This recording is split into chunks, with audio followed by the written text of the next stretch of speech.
وہ Peoples party میں گزشتہ دنوں میں شامل ہوئے ہیں، اور اسی طرح پیپلز پارٹی کی جو قیادت ہے اس کی جانب سے دعویٰ کیا جا رہا ہے کہ ابھی بھی بہت سارے لوگ جو ہیں جو کہ نون لیگ کے ہیں یا پھر تحریک انصاف کے اور اس وقت اقتدار میں موجود ہیں، وہ لوگ ان کے ساتھ رابطے میں ہیں کہ وہ بہت جلد پاکستان پیپلز پارٹی کے ساتھ رجوع کریں گے اور پیپلز پارٹی میں شمولیت کریں گے۔ یہ دعویٰ کیا جا رہا ہے پاکستان پیپلز پارٹی کی قیادت کی جانب سے۔ تو اس طرح اگر ہم مجموعی طور پہ صورتحال دیکھیں تو جس طرح سے پی ٹی آئی جو ہے اس نے اس بجٹ کے اندر کافی زیادہ ترقیاتی منصوبوں کے حوالے سے فنڈز رکھے ہیں، کیونکہ جب بھی الیکشن قریب جو ہی آتا جاتا ہے جو ترقیاتی منصوبوں کے فنڈز ہیں ان کو حکومتیں بڑھانا شروع کر دیتی ہیں، عوامی رابطہ مہم شروع کر دی جاتی ہے۔ پہلے 3 سال یا 3 بجٹ میں تو حکومت کی جانب سے ترقیاتی منصوبوں کے لیے کوئی اتنے زیادہ فنڈز نہیں رکھے گئے، لیکن اس بار ان میں تقریباً 200 سے 300 ارب روپے تک اضافہ کیا گیا ہے۔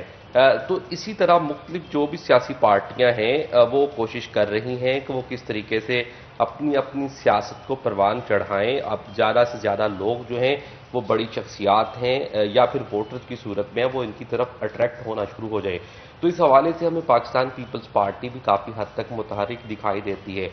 اسی طرح اگر ہم فیصل آباد کی بات کریں تو فیصل آباد میٹروپولیٹن کارپوریشن کے جو صدر ہیں وہ رانا نعیم دستگیر ہیں، اور ان کی کارکردگی جو ہے وہ بھی کافی اچھی ہے، اور گزشتہ 2 سے 3 سال سے سینٹرل پنجاب کی اگر ہم بات کریں تو وہ کارکردگی کے اعتبار سے ہمیشہ پاکستان پیپلز پارٹی فیصل آباد سٹی جو ہے وہ کارکردگی میں سینٹرل پنجاب میں سر فہرست رہی ہے، اور اس حوالے سے پیپلز پارٹی کی جو مرکزی قیادت بلاول بھٹو ہیں، فریال تالپر صاحبہ ہیں، یا پھر جو وسطی پنجاب کی سابقہ قیادت تھی جس میں قمر زمان قائرہ صاحب ہیں یا چوہری مندور صاحب ہیں، ان کی جانب سے کافی حد تک فیصل آباد کی کارکردگی کو سراہا جاتا رہا ہے، مبارکباد دی جاتی رہی ہیں، ان کو تعریفی سرٹیفکیٹس جو فیصل آباد سٹی کی قیادت ہے ان کو اس سے نوازا گیا ہے۔ لیکن ابھی جو آئندہ الیکشن ہے یہ پیپلز پارٹی کے لیے ایک بڑا امتحان ہوگا، کیونکہ اگر وہ 2023 کے انتخابات میں بھی اس طریقے سے سیٹیں جیتنے میں کامیاب نہیں ہو پاتی، عوامی مقبولیت اس طرح سے حاصل نہیں کر پاتی، یا پھر حکومت میں وہ کسی طریقے سے نہیں آ سکی، تو پھر پیپلز پارٹی کی ساکھ کو ایک بڑا نقصان پہنچے گا، جو کہ 2013 کے انتخابات کے بعد سے پہنچا تھا کہ پیپلز پارٹی محدود ہوگی۔ سندھ میں پیپلز پارٹی اپنی حکومت بنا سکی، اس کے بعد پنجاب یا دیگر صوبوں میں اس طریقے سے ان کو نمایاں کامیابی نہ مل سکی، نہ ہی وفاق میں پیپلز پارٹی اس قابل ہوئی کہ وہ اپنی حکومت بنا سکے۔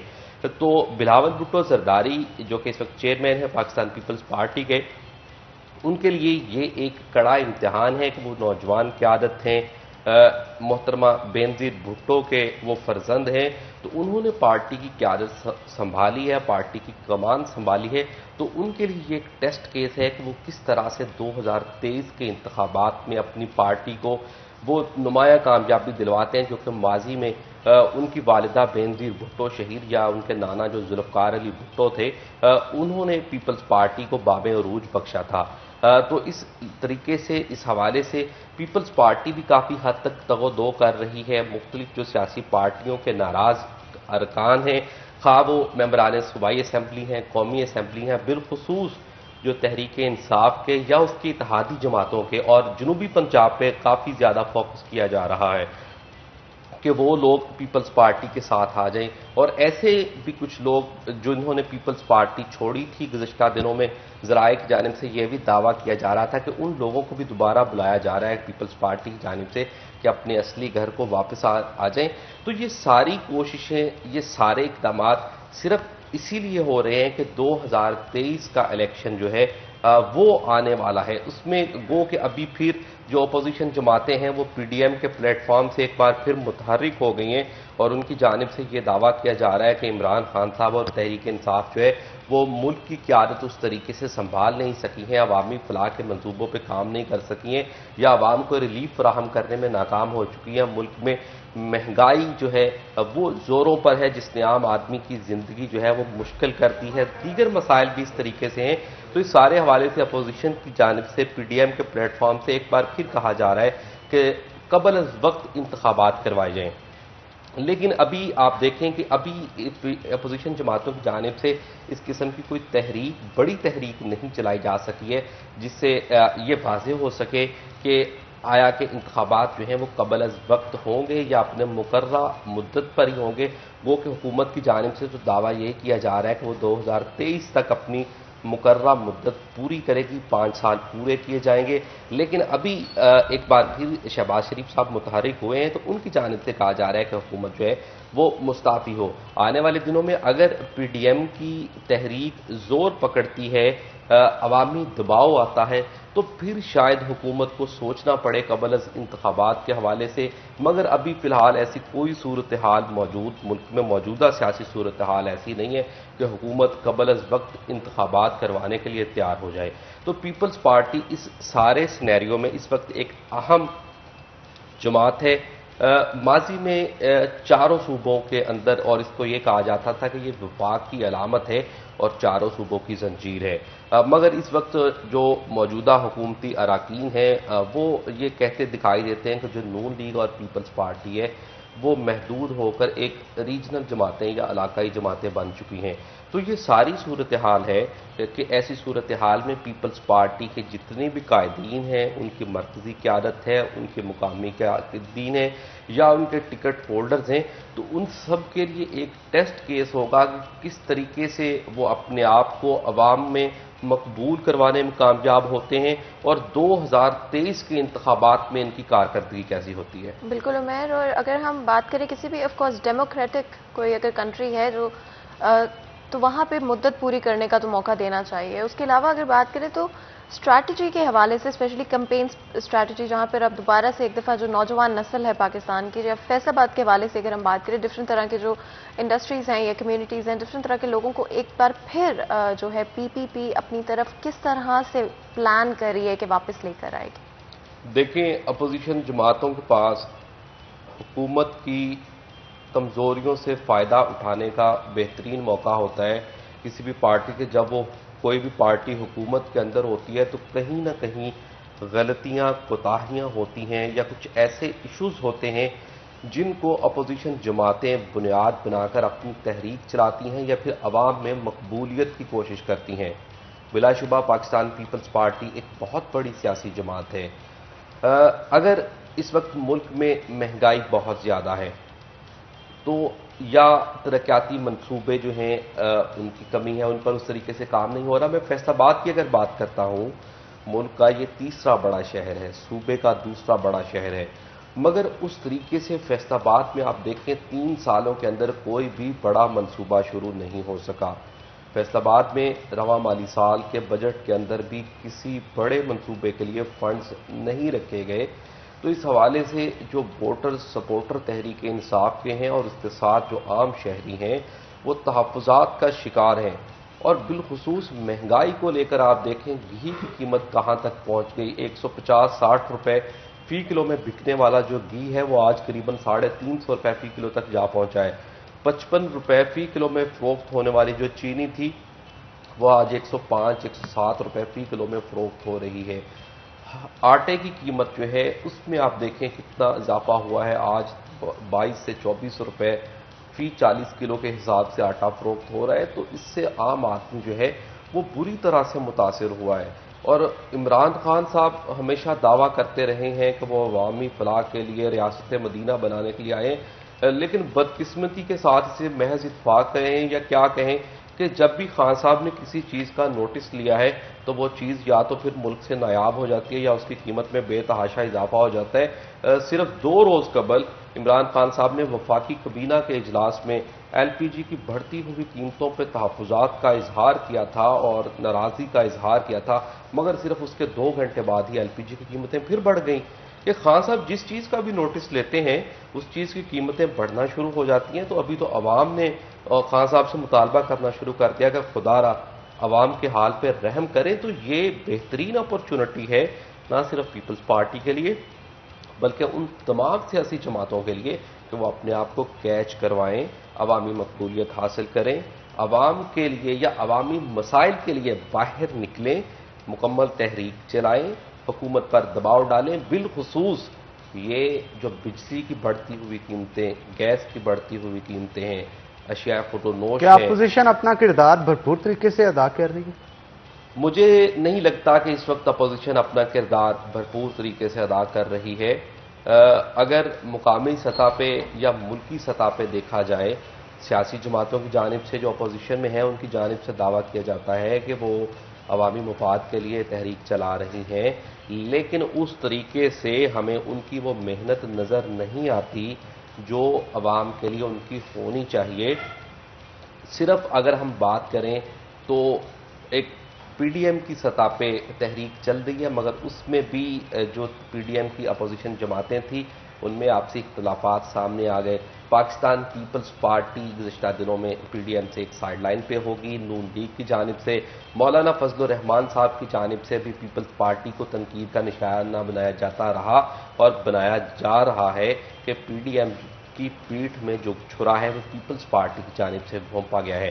تاہم دوسری جانب جو پیپلز پارٹی ہے اس کا کہنا ہے کہ وہ اپوزیشن جماعتوں کے ساتھ ہیں، مگر کسی بھی غیر قانونی طریقے سے جو ایک ڈیموکریسی کا عمل ہے وہ متاثر نہیں ہونا چاہیے. یہ پیپلز پارٹی کا ہمیشہ سے دعویٰ رہا ہے اور پیپلز پارٹی نے ہمیشہ یہ کہا ہے. لیکن جہاں تک آپ نے بات کی ہے کہ عوام کی مفاد کے لیے یا عوامی فلاح کے لیے اپوزیشن جماعتیں اپنا بھرپور کردار ادا کر رہی ہیں، تو اس میں میرا جواب ہوگا کہ نہیں. اس طریقے سے عوامی نمائندگی، اگر حکومت عوام کو ریلیف فراہم کرنے میں ناکام ہے تو اپوزیشن جماعتیں بھی اپنے ووٹرز کی، سپورٹرز کی یا عوام کی اس طرح سے نمائندگی کرتی ہمیں دکھائی نہیں دے رہی. تو یہاں پہ ایک سوال جو میں پوچھنا چاہتی ہوں، I think that's very important, کہ جو ڈفرینٹ پارٹیز ہیں، چاہے وہ پی پی پی ہو، چاہے وہ پی ایم ایل این ہو، ایکچولی میں سارا بلیم گورنمنٹ پہ ڈالنے کی کوشش کر رہی ہیں اور وہی ان کی کمپین اسٹریٹجی ہے. پھر وہ اگلے آنے والے الیکشنز میں وہ اسی پر ایک طرح سے اپنا فائدہ لے رہے ہیں کہ گورنمنٹ کی طرف سے جو بھی غلطیاں کی جا رہی ہیں. دیکھیں، جو سیاسی جماعتیں ہیں یا حکومت کا قیام ہی ریاست کے امور کو چلانا ہوتا ہے. کوئی بھی سیاسی جماعت اقتدار میں صرف اس لیے آتی ہے کہ وہ ملک کے، ریاست کے امور کو اچھے طریقے سے چلا سکے اور اسلامی جمہوریہ پاکستان کے قانون کے مطابق عوامی فلاح جو ہے یا عوامی بہتری جو ہے وہ سب سے سر فہرست ہے. تو اس کے لیے کوئی بھی حکومت، چاہے وہ کسی بھی سیاسی جماعت کی ہے، پیپلز پارٹی کی ہے، تحریک انصاف ہے یا نون لیگ ہے، تو ان کی سب سے پہلی ذمہ داری ہے کہ وہ ملک کے اندر اگر کوئی بھی منصوبہ کریں گے، ملک کی داخلہ پالیسی، ملک کی خارجہ پالیسی، دفاعی پالیسی، ہر پالیسی میں سب سے پہلے صرف اور صرف عوام کو مد نظر رکھا جائے گا. اور بالخصوص اگر ہم عام شہری کی بات کریں یا معاشرے کے ایک عام فرد کی بات کریں تو اس کے لیے وہ ملک کی دفاعی پالیسی، خارجہ پالیسی، ملک کے بجٹ، وہ جی ڈی پی، وہ ٹیکس نیٹ، ان ساری چیزوں سے اس کا کچھ لینا دینا نہیں ہے. اس کی بنیادی ضروریات ہیں.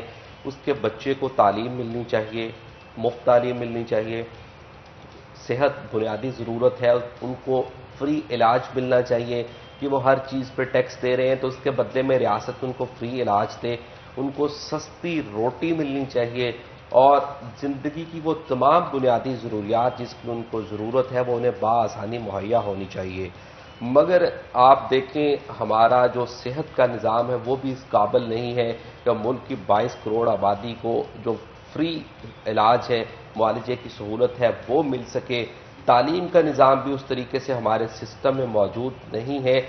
ہمارے تو سرکاری اداروں کی، اگر ہم یونیورسٹیز سطح کی بات کی جائے تو ان کی جو فیسیں ہیں وہ نجی تعلیمی اداروں سے زیادہ ہیں.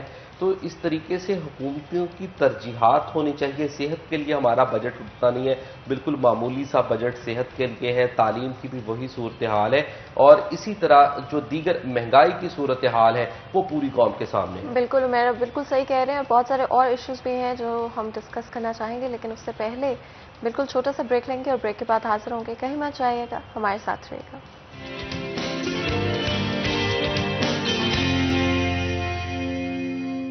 ویلکم بیک ناظرین. بریک کے بعد خوش آمدید. بریک کے بعد ہمیں جوائن کیا ہے بہت ہی اہم گیسٹ نے، صدر ہیں پاکستان پیپلز پارٹی فیصل آباد کے رانا نعیم دستگیر. تو آپ کو ویلکم کرتے ہیں جناب شو کے اندر.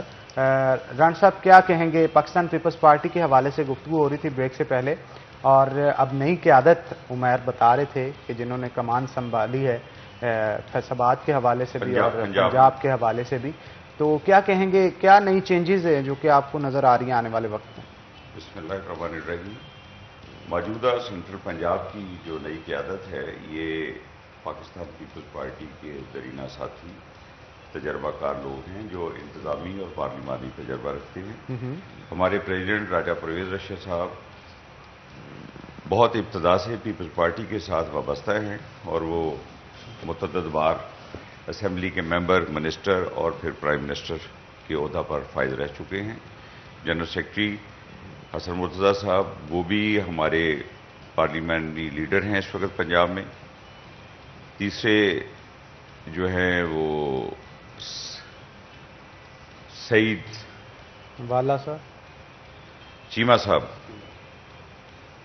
شہزاد سعید چیمہ صاحب, یہ بھی ہمارے سابق ایم پی ہیں اور موجودہ ذمہ داری سے پہلے یہ سینٹرل پنجاب میں نائب صدر کے عہدے پر فائز تھے. وہ بھی تجربہ کار ہیں اور نظریاتی لوگ ہیں. امید ہے کہ یہ تینوں اپنی صلاحیتوں سے پاکستان پیپلز پارٹی کو آئندہ انتخاب کے لیے بہترین طور پر تیار کریں گے. بالکل. اور کیا کوئی آلریڈی چیزیں ہیں جو کہ آپ لوگوں نے ڈسکس کی ہیں یا کوئی پروجیکٹس جو کہ فوری طور پہ آپ ان پر کام کریں گے؟ اس وقت تو آخری سال جا رہا ہے, زیادہ کام کرنے کی ضرورت ہمیں انتخابی سیاست کے حوالے سے ہے کہ آئندہ اسمبلی میں پاکستان پیپلز پارٹی سینٹرل پنجاب سے واضح طور پر اپنی نشستیں جیت کر عوام کی نمائندگی کرے. عوام کے اندر پینیٹریشن کس طرح ہوگی آپ کی گریس روٹ لیول پہ اگر دیکھا جائے؟ فیصل آباد کی مقبولیت کو یا آل اوور پنجاب پاکستان پیپلز پارٹی کی مقبولیت کو دیکھا جائے تو گراف دوسری جو جماعتوں سے اس طرح سے آپ نظر نہیں آتا جیسے باقی ہیں, تو اس کو اب کرنے کی کوشش کی جا رہی ہے, کیا کہیں؟ بالکل. ہم اس سلسلے میں نے بطور پریزیڈنٹ موجودہ قیادت کو بھی دعوت دی ہے کہ وہ فیصل آباد میں تشریف لائیں, ورکرز کنونشن کریں, عوام رابطہ مہم شروع کریں اور اس کے بعد ہم اپنی اعلیٰ قیادت یعنی چیئرمین صاحب کو فیصل آباد میں بلائیں گے اور مزدوروں, دہقانوں, کسانوں کی اس شہر کو فعال کرنے میں, اٹھانے میں بالکل پوری محنت کریں گے تاکہ پاکستان پیپلز پارٹی فیصل آباد کے حوالے سے قومی دھارے میں اپنی پارلیمانی سیاست کو مؤثر طور پر نبھا سکے. بالکل. اور اگر ہم بات کریں اسپیشلی نوجوان نسل کی تو آئی تھنک سوشل میڈیا یا انٹرنیٹ کے تھرو, یہ بڑی ٹیکنالوجی کے تھرو ایک کمپین جو ہے کی گئی ہے ان دا پاسٹ ڈفرینٹ پارٹیز کی طرف سے. کیا آپ لوگوں کی بھی کوئی اس طرح کی اسٹریٹجی ہے نوجوان نسل کو کس طرح دوبارہ سے ایک دفعہ کیپچر کیا؟ نوجوان نسل کے ساتھ بہت سالوں سے, چند سالوں سے ان کو سبز باغ دکھائے جا رہے تھے. نوجوان چونکہ تجربہ کار نہیں ہوتے, وہ موجودہ جو ہے یہ بانمتی کا کنبہ حکومت, اس میں اس کے وہ سہانے خوابوں میں ٹریپ ہوئے. انہوں نے نہ صرف خود اس طرف رجوع کیا بلکہ اپنے گھر والوں کو بھی فورس کیا کہ پتہ نہیں کیا ہو جائے گا. آج وہ نوجوان نہ صرف شرمندہ ہیں بلکہ منہ چھپاتے پھر رہے ہیں. تاریخ کا بدترین دھوکہ اس ملک کی یوتھ کے ساتھ ہوا ہے. وہ نوکریاں, وہ گھر, وہ بے روزگاری, وہ پتہ نہیں کیا کیا وہ باتیں تھیں, ان کو ورگلایا گیا. اور اس وقت یوتھ جس طرح بفری ہوئی ہے, یہ بالکل اس حکومت کا تایا پاچا کرنے میں آئندہ الیکشن میں یوتھ کلیدی کردار ادا کرے گی. اور پاکستان پیپلز پارٹی کی جو نوجوان قیادت ہے بالکل وہ نوجوانوں کو اٹریکٹ کرے گی. ہم نوجوانوں کے لیے روزگار کے قابل عمل منصوبے شروع کریں گے اور ان کو مناسب تعداد میں روزگار فراہم بھی کرے گی پاکستان پیپلز پارٹی اقتدار میں آ کر, اور ان کی عزت نفس کو بھی بحال کرے گی. بالکل.